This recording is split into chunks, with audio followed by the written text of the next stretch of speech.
Sorry about that, family. Just setting up. Give me 1 second.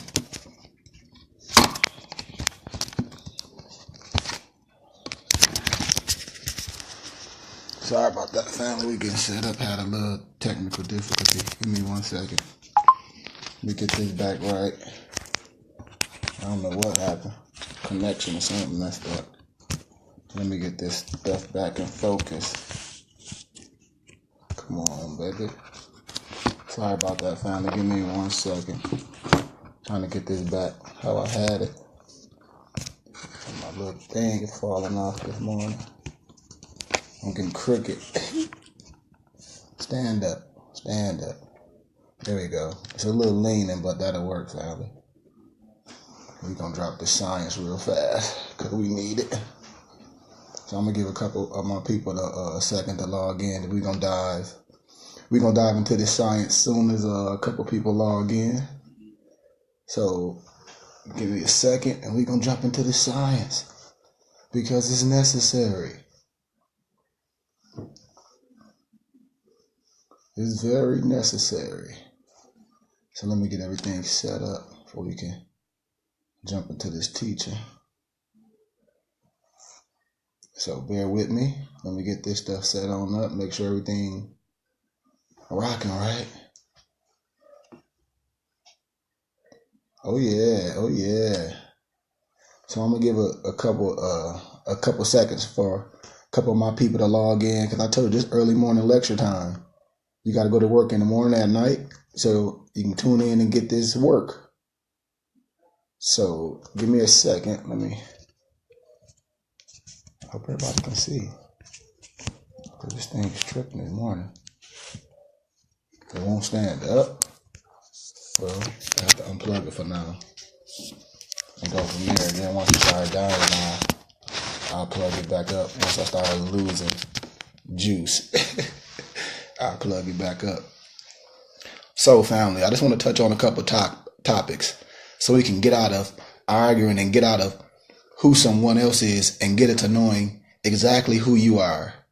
Get into doing scholarly research to where it removes the veil of false information and who somebody else is. And you stop arguing with who someone else is and start focusing on who you are, who your children are.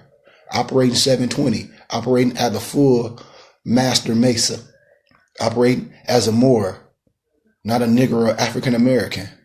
And I'm just letting you know I know who I am and I know who my God is. I know the God within. So let's jump into this teaching this morning. But before I do, I always like to say love, truth, peace, freedom, justice, health, wealth, shalom alakim, aya asha aya, ashe, ashe, ashe. We speak things into existence. So let's dig, man.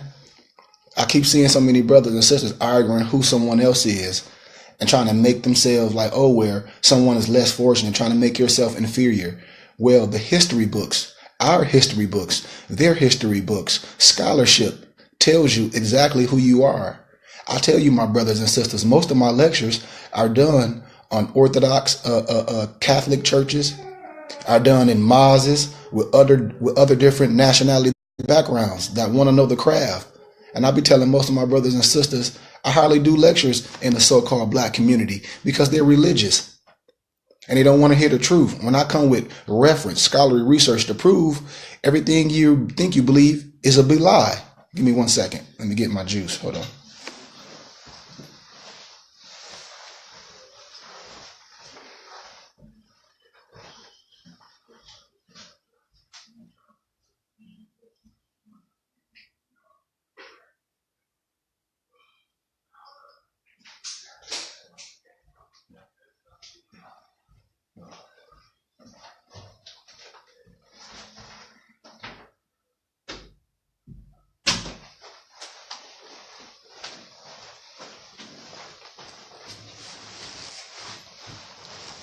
All right, so we're gonna dive into this teaching, and then I gotta get back to what I was doing. I told you, it's a blessing to be able to be self-sufficient and employ yourself through your own non-for-profit.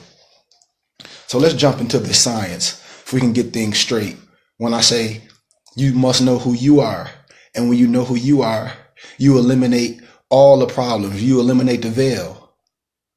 The scriptures, the history books tell you who you are, and it tells you who the others are. It's nothing to argue about. And if you want to be sure and matter of factual things, when people come in with their tradition and with what somebody told them, you give them the history books, the books that they use, the books that their scholars wrote, this book that their so-called scholars wrote, and you use their ammunition to say, okay, well, this is what your books say. Then you can question anything with facts. So let's dig, family. And I tell you always, you don't have to listen to me. I'm a scholar. I'm a researcher. I'm a historian. I'm a Sufi. I'm an alchemist. I'm not under any religious dogma. I'm a master of my higher self. I'm a master Moor Mason. So let's get this right, so we don't keep wanting to put titles on ourselves and get things misconstrued and act like we don't know who we are and we don't understand who the others, like when I say Jews, wrote in the history books who they are. This is not me. This is their scholars wrote in their history books and their encyclopedias who they are. So we don't have to argue with that. I keep telling my brothers and sisters, you are a Hebrew Israelite. You want to be a Jew? You can't be a Jew because J is never was in the Hebrew alphabet. That's tribe of Yehuda. Tribe of Judah per se. Tribe of Yehuda. Jew is short for Yehuda. You are a Hebrew Israelite. Jews are converted. So when a person say you are the original Jew, technically, yes, because you're a Hebrew Israelite. You can't be a Hebrew Israelite. That's why you're Jewish. Something similar to, but not original. We got to stop arguing with people. Just because you're a different complexion don't mean that you're not righteous. It's the spirit of a man. My brother was killed by a black man, a Negro. Not no more. So it's the spirit of a man. So let's dig into this science, man, and stop playing and get out of this religious dogma. I don't care if you're Christian, Muslim, whatever, religious dogma. But the Jews admit that they are not the descendants of the ancient Israelites in their own writing. And I challenge any of my brothers and sisters. I do these lectures on campuses. I just did a lecture at the Jewish church. They're like, it's just facts. I did a lecture at one of the Orthodox churches out here. Over 60 people came. And I just have to tell the truth when I do things, when I do lectures with my people. And I just ask for donation. And I say, because black folks, they act niggardly. Look this word up. Niggardly. You ever seen that commercial with the alligator, with the crocodile, and he never want to give no money and participate? That's what happens in our community. And that's why most of my lectures I do outside of the so-called black community. Because they don't understand about paying for services and when you're getting good information. I did the lecture last week at the Orthodox church. Over 60 families came. Every family gave $100. I mean, that's just how every family. And when we work and we both, and that's the thing I tell brothers and sisters, we making money and things, what do we spend our money on? And so when I go do lectures in colleges and at the other religious organizations with Europeans and things, my offering be crazy because it's scholarship. I'm not coming with rhetoric. I'm coming with facts and things that they can take home and ask questions in their religion. Like, well, you telling us this, but here go the facts. That's what I do. I remove the veil. And I'll be taken care of. And it's sad when I do things in my community, no one show up and no one even want to give an offering. So I shut down with, per se, Negroes. And I stay in my lane. So the Jews admit that they are not descendants of the ancient Israelites in their writings. And under the heading of a brief history of the terms for Jew in the 1980 Jewish Almanac, this is the following. Strictly speaking, it is incorrect to call an ancient Israelite a Jew, or to call a contemporary Jew an Israelite or a Hebrew. That's in the 1980 Jewish Almanac, page 3. Let me repeat. A brief history of the terms for Jew in the 1980 Jewish Almanac is the following, family. Strictly speaking, it is incorrect to call an ancient Israelite a Jew, or to call a contemporary Jew an Israelite or a Hebrew. That's in the 1980 Jewish Almanac, page 3. Encyclopedia America, 1985. Khazar, an ancient Turkic-speaking people who ruled a large and powerful state in the steppes north of the Caucasus Mountain from the 7th century to their demise in the mid-11th century AD. In the 8th century, its political and religious head, as well as the greater part of the Khazar nobility, abandoned paganism and converted to Judaism. The Khazars are believed to be the ancestors of the most Russian and Eastern European Jews. Encyclopedia Britannica, the 15th edition. Khazars, confederation of Turkic or Iranian tribes that established a major commercial empire in the second half of the 6th century, covering the southern section of the modern European Russia. In the middle of the 8th century, the ruling classes adopted Judaism as their religion.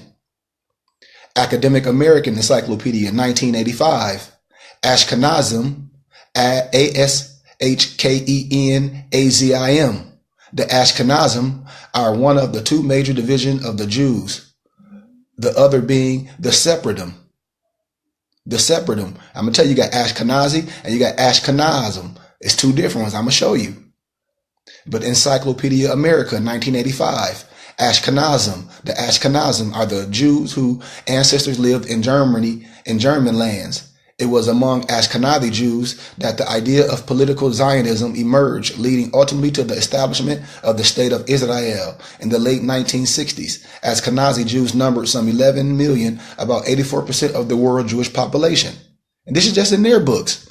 The Jewish Encyclopedia, Khazars, a non-Semitic, Asiatic, Mongolian tribe, nation who immigrated into the Eastern Europe about the 1st century, who were converted as an entire nation to Judaism in the 7th century by the expanding Russian nation, which absorbed the entire Khazar population and who accounted for the presence in Eastern Europe of the great number of Yiddish-speaking Jews in Russia, Poland, Lithuania, Galatia, Bessarabia, and Romania.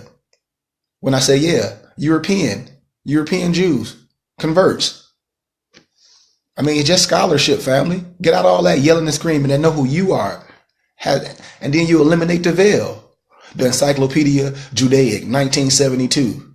Khazars, a national group of general Turk type, independent and sovereign in Eastern Europe between the 7th and the 10th centuries, CE, common area.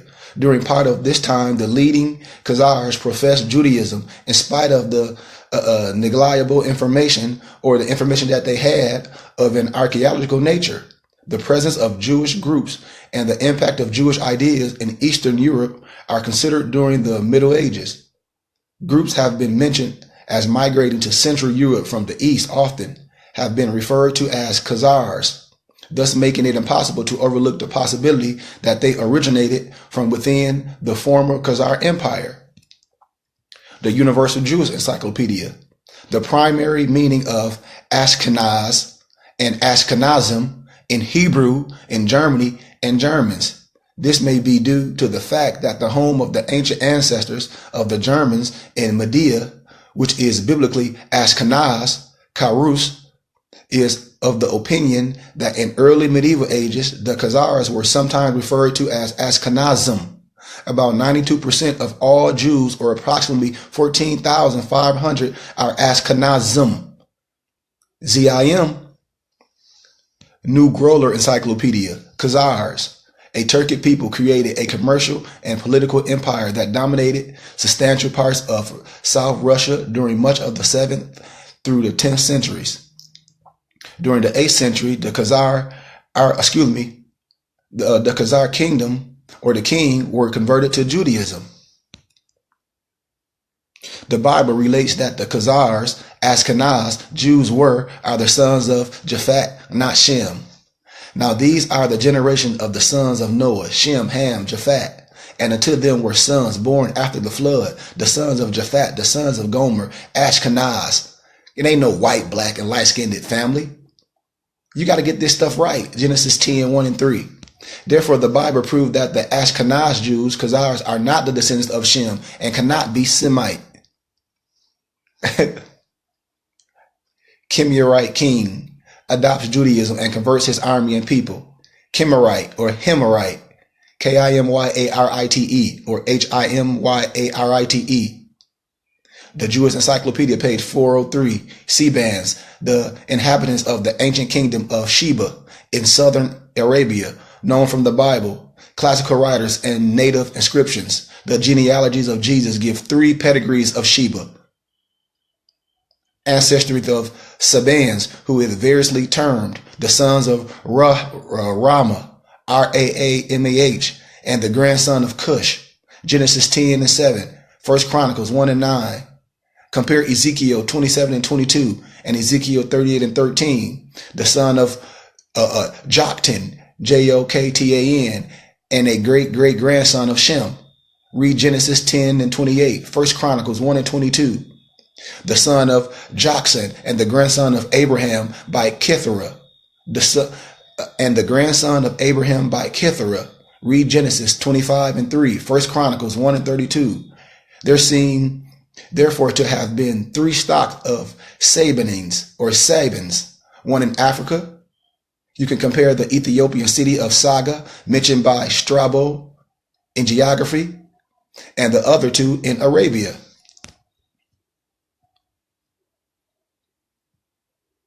I mean, I can go on and on, but that's just a little bit of research. I'll give you a little bit more. Let me get to another one. I'll show you that's a little history where we don't get into arguing. I mean, the history books tell you who and what certain people are, and it's just the facts. We get out of arguing. From then on, Edomites constitute a part of the Jewish people, Herod being one of the descendants. The Standard Jewish Encyclopedia, 1966, Doubleday and Company, Garden City in New York, page 592. Why does the Jewish Encyclopedia mention that Edom is in modern Jewry? That's the question that was asked. That is their own writing, not the Klan. Why the KKK reference, and where is your proof? This is what was asked. Edom is in modern Jewry. It's in their books, the Jewish Encyclopedia, 1925, volume 5, page 41. The non-Israelite Edomites became a section of the Jewish people. Edom, Encyclopedia, Judaic, Jerusalem, Israel, Encyclopedia Judaic Company, 1971, volume 6, page 378. They, the non-Israelite Edomites, were then incorporated with the Jewish nation. Edom, Idumea, the Jewish Encyclopedia, New York and London, Funk and Wagnalls Company, 1904, page 41. From then on, they, the non-Israelite Edomites, constituted a part of the Jewish people, Herod, king of Judah, being one of their descendants, Edom, Idumea, Idumea. You can read that in the New Standard Jewish Encyclopedia, Garden City, New York, Doubleday and Company, 1977, page 589. They, the Edomites, were hereafter no other than non-Israelite Jews. Flavius Josephus, The Antiquities of the Jews, Grand Rapids, Michigan, Publications, 1960. Book 8, verse 1, page 279. This is not me, family. This is research. I'll give you more. The Jewish Encyclopedia tells us that Edom is in modern Jewry. This witness from the 1905 edition records the connection between modern-day Jews and the race of Edom. Some anthropologists are inclined to associate the racial origins of the Jews not with the Semites, whose language they adopted, but with the Armenians and Hittites of Mesopotamia, whose broad skulls and curved noses they appear to have inherited. Volume 10, page 284. Thus Edom was now absorbed into the Canaanite people by means of his Hittite and Hivite wives. According to Strong's Concordance, the word Canaan means trader or merchant, and the Phoenicians, as Canaanites, are derived from Ham's incestuous relationship with Naam, the sister of Tubal-Cain, the wife Noah took with him in the ark. Read Genesis chapter 9, verse 18 and 27, chapter 10 and 6, and verses 15 and 19 in chapter 10. Only to the intermarriage of their forefathers with Canaanites, they were probably few Israelites without Phoenician. That is, serpent seed blood in their veins. That's what it says in Judges chapter 3, verse 5 and 6. You have to read and interpret. The children of Israel dwelt among the Canaanites, Hittites, and Amorites, and the Perizzites, and Hivites, and Jebusites. And they took their daughters to be their wives and gave their daughters to their sons and served their gods. The Jews claimed to be the children of Abraham. However, they were not true children of Abraham. And certain when they say they were never in bondage. They say they never was in bondage. Read John 8:32 and 33. You don't have to listen to me. Research the researcher. Scholarship. The Jewish Encyclopedia, edition of 1925, volume 5, page 41 states, Edom is in modern Jewry. Khazar and the Jews.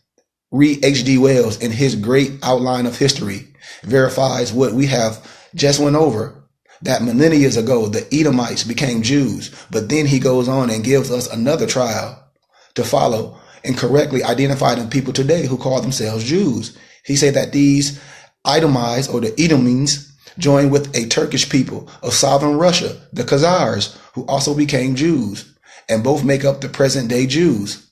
Mr. Wells concludes the main part of the jury never was in Judah and had never came out of Judah. Come on, man.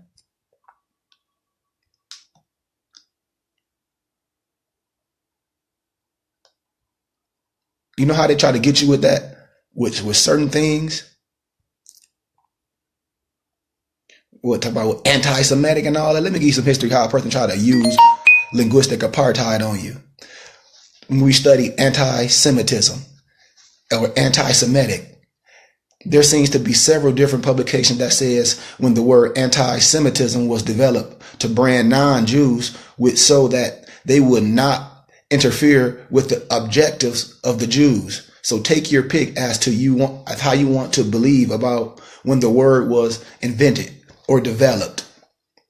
Anti-Semitism. The word anti-Semitism was an invention by H.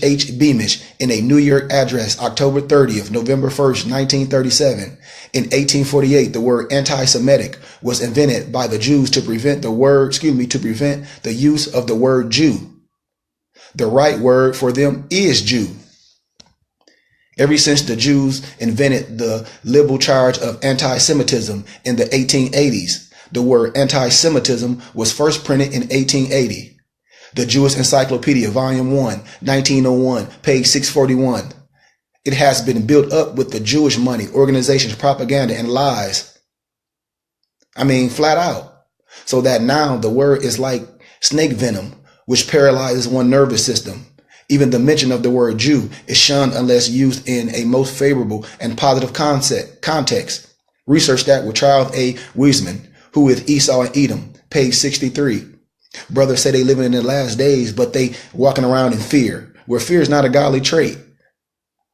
You operating as the slave still. Actually, the term anti-Semitism was first coined by the German scholar William Muur in his pamphlet Der Sieg des Judentums über das Germantum in 1873. You can see Anti-Semitism and the Christian Mind by Alan T. Davies, page 24, family. Anti-Semitism. It is pointed out that the United States conventions have the effects of changing race into any group having an ethnic belief, religion, common customs, national origins, etc. So that in this context, multiracial Jews can now claim to be an ethnic group. Anti-Semitic now is made to refer to anything against the concept of the Jewish ethnic group. Anti-Semitism is in no way what is present to be or presented to be today. Anti-Semitism is nothing but the antagonist attitude produced in the non-Jew by the Jewish group. The Jewish group has thrived on oppression and on the antagonism it has forever met in this world. You can cross-reference that with Albert Einstein Colors magazine, November 26, 1938. Albert Einstein talked about this. Henry Ford spent millions of dollars telling you about this particular topic. Henry Ford. At the 1958 World Jewish Conference in Geneva, Dr. Nahum Goldman, president of the World Zionist Organization, warned Jews, Hebrews, that a current decline of overt anti-Semitism might constitute a new danger to the Jewish survival. The disappearance of anti-Semitism has had a very negative effect on our internal life. The word anti-Semitism was first printed as late as 1880, according to the 1901 Encyclopedia, the Judaic, Volume 1, page 641. It is a term that was created by Zionism, according to modern Jewish authority, who states, Jews began in the 19th century to call themselves Hebrews and Israelites in 1860. This coincides with the cry anti-Semitism. Read Encyclopedia Judaic, 1971, Volume 10, page 23. Note the call themselves and what this means. You got to know what they call themselves, not what we call them, what they call themselves, the name that they give themselves. You must research. The New Zealand Jewish Chronicle of September 1995 on page 15 quotes historian Robert Wistrich, who says it dates back to 1878, the invention of a German journalist and writer who wanted to signify that anti-Semitism was not the same as traditional religious hatred of Jews, and therefore coined a phrase which had a racial connotation. The word anti-Semitism was first printed as late as 1880, according to the 1901 Jewish Encyclopedia, Volume 1, page 641. The Israelites or Semites, but who are not, Revelations 2 and 9, 3 and 9. You got to read that. I mean, this science, man. So I'm going to give you a little bit about human and the difference from human and mankind, then we out. We must know some stuff, man. When people telling you it's not a different and it's the same. Nope. So let's break some down. Let's break some down real fast. And I always tell you, you don't have to listen to me. I tell you to research the researcher and always challenge me. Q&As. I love dialogue. That's why when I say I'm a philosopher, a scientist, because we always have to check ourselves. That's what a doctor is. If your doctor prescribe you with something, then he's a studier. He's doing archaeology. He's doing digs. He's looking up different things to help you out. And then later he finds something else. Don't you want him to come back and diagnose you and get and give you the right medicine? I would hope so. So let me plug my phone up. It's dying. Give me 1 second, and we almost done. And we almost done with this science. So let me give you this other part, and then we done. Because we have to illuminate. There are several theories about how humans evolved, how we came to be. See, brothers and sisters, in school you're taught this caveman theory and all that crazy stuff. But that's all false. It is a very controversial theory that is more direct towards particular races. So let's dig into this theme. As human beings, we are created, designed, and made in the image of God, but nobody knows how God looks like, right? That's what they say. There is this so-called image of this European, just Jesus Christ, this Serapis Christos that most people believe, and it's really sad because the image is a fabrication. It is a big lie, and it's actually image of somebody who was the total opposite of Jesus Christ. That's Serapis Christos. That's Caesar Borgia. If you are copper color racist, Asian, and etc., how can you worship a God that doesn't look like you? And this is just science. How can we worship someone that doesn't look like us if we know what Messiah means? If the text say that God, when he is not even made in your image, and the scripture says he's made in our image, he made us in his image, it's contradicting. Because again, we are all created in God's image and likeness. So the pictures that you see of this European so-called Christ that is floating around would be a contradiction to what we're speaking on. The image of this European is actually Caesar Borgia. CESAREBORGIA. And I challenge you all. I tell you, get out of your religious feelings. I can care less about your religious feeling or your religious dogma. I don't care if you're a Christian or a Muslim. All religious dogma, all rhetoric. You could do your research yourself, but I'm going to give you a little something. about what these words mean.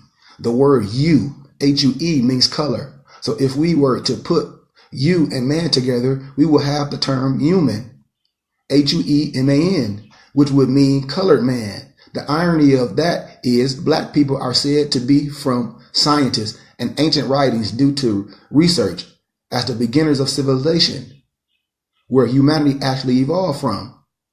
So now let's get rid of the E in you, in the H-U-E, and look at the word H-U, which means God in Arabic. Let's combine the word you and man, and we get what? Human, which would mean God-man. Now, this is a very interesting irony because we as humans are made in God's likeness and image. Depending on what you believe, brothers and sisters, we as humans are one step down from the angels, but yet somehow balanced because of our power of what? Free will. That's a power, free will, choice. You can make the right one and the bad one. That's why I said heaven and hell is within. They're both the same. That's the duality. It's just the degrees. Heaven and hell is within you. Happy and sad is within you. The free will of choice, which stated the whole war of good and evil between God and Satan per se, that's within. Because God within gave humans this power of free will to basically choose between the good and the evil. So back to the word human, which really means God, man. And it makes you wonder about this controversial lyrics that people say when we don't understand what people be saying. I was born a God. I made myself a king, which means I downgraded to human being. You was born a goddess. I made you my queen. See, when we don't understand and listen to the context and things, and we get into spookism and linguistic apartheid, we get all caught up in the wrong thing. And I like to use real life things for reference because I like to show people that you could take something in the world and use it for positive.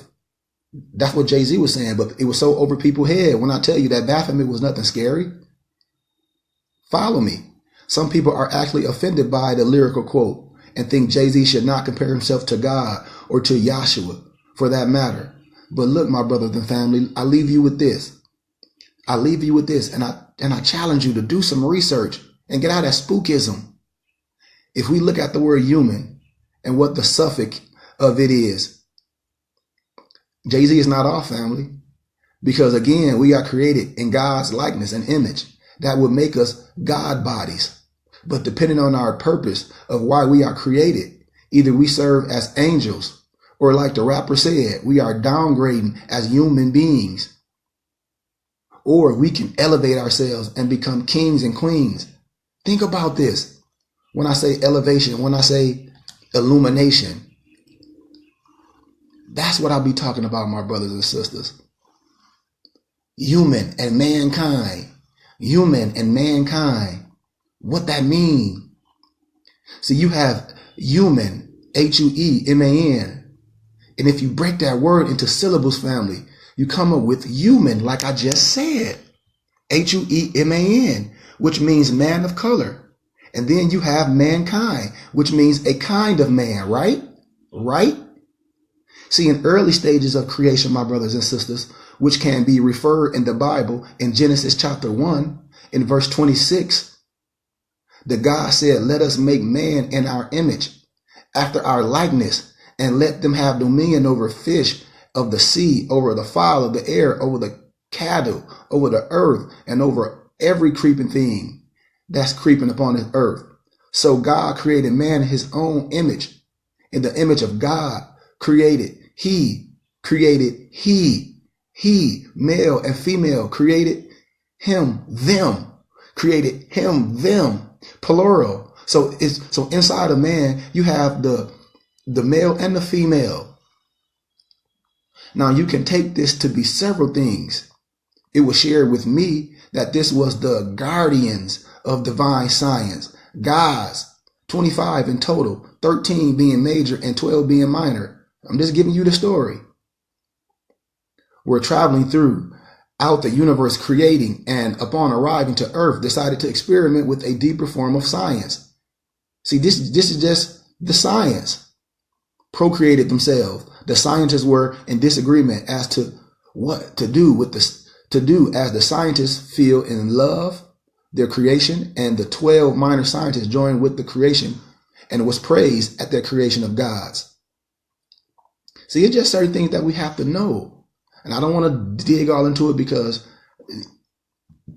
it's steps. And that's why I say you have to follow. You have to get up here. You have to be willing to be a student. You have to be willing to do your research. But I love you all. Shalom Malakim. Aya Asha Aya. Ashe. Ashe. Ashe. Know who you are, and only then you will know the gods. Shalom Malakim.